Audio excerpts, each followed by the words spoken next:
On se connecte au marché.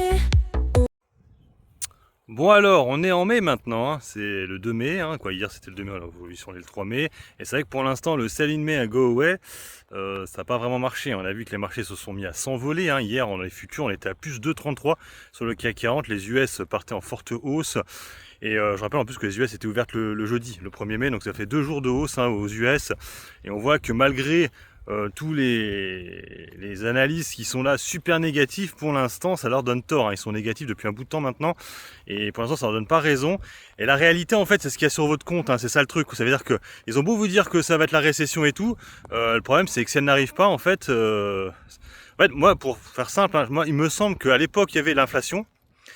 Pas mal de gens parlaient déjà de récession, c'était en 2022, hein. L'inflation était là avec la guerre en Ukraine. Tout le monde commençait de parler de récession, que voilà, ça va être compliqué, avec l'inflation, ça va être... Et franchement, on n'a rien eu du tout. Et c'est même pour ça, moi, à l'époque, je m'étais fait avoir. C'est que j'avais vendu une grosse part de mon portefeuille. C'est surtout à l'époque où Macron avait parlé de la fin de l'abondance. Je me suis dit, wow, ils vont taper sur les dividendes, ils vont faire chier. Puis finalement, ça s'est pas du tout passé comme ça. Hein, les marchés sont montés. Et c'est vrai que là, la nouvelle donne, c'est Donald Trump, hein, qui fait que tu te poses des questions du jusqu'à où ça va aller.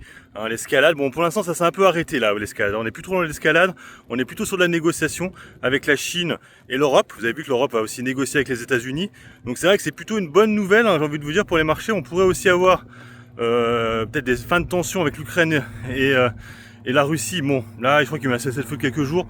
Bon, pour le coup, ça va être un peu compliqué, je pense quand même que ça dure, parce que on le voit que même Donald Trump n'arrive à rien faire avec Poutine, parce que Poutine en fait qu'à sa tête, et que du coup, même si Donald Trump voulait que la guerre s'arrête, bah, il n'y arrivera pas, hein. C'est pour ça qu'il est parti sur autre chose.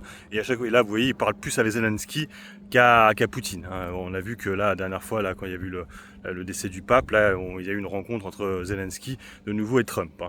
Bon bref, donc en tout cas moi pour ma part, je l'ai déjà dit, pour l'instant je garde mes positions, hein. J'ai récupéré une bonne partie de l'argent que j'ai risque d'avoir besoin et on va attendre tranquillement. Je vous ai déjà donné mes price targets, hein, sur les dossiers que j'ai déjà. Aux États-Unis pour l'instant, c'est vrai que bon, j'ai fait un switch entre Intel et Tesla. Pour l'instant ça se passe bien, c'est spéculatif, hein, Intel, c'est clair et net. C'est vrai que j'en ai eu pas mal de me dire que ça ressemble à du Atos. Ouais, c'est un peu différent quand même, hein, Intel et Atos. L'avantage d'Intel, c'est qu'ils ont des usines aux États-Unis pour la création de puces. Donc ça c'est plutôt positif je trouve, hein. Et c'est pour ça qu'ils joignent avec Taiwan Semiconductor qui pourrait du coup créer les puces là-bas et du coup elles seraient directement aux États-Unis. Donc ça c'est plutôt un bon plan parce que les autres viennent souvent de Corée ou on n'a pas de Chine, de Taïwan. Donc bref, moi je joue ça, peut-être que je vais me tromper, hein, peut-être que ça va s'effondrer, qu'on va être à 8 dollars, vous allez me dire ah on te l'avait dit, investe tout ça, on verra bien. Pour l'instant c'est ce que je joue sur les marchés américains avec Nike aussi. Bon, il n'y a pas de recovery sur Nike comme Elior aussi. Pour l'instant, il n'y a pas eu de recovery. C'est vrai que ça m'a un peu saoulé vendredi d'avoir cet envolé sur le CAC 40 et voir Elior qui n'a rien fait du tout. Je rappelle que les résultats d'Elior, c'est dans une vingtaine de jours, quoi. Et ça n'a pas bougé d'un iota. Ça m'a dégoûté. Bref, allez, sur ce, moi je vous laisse. Bon investissement et puis bon trade. Ciao, ciao.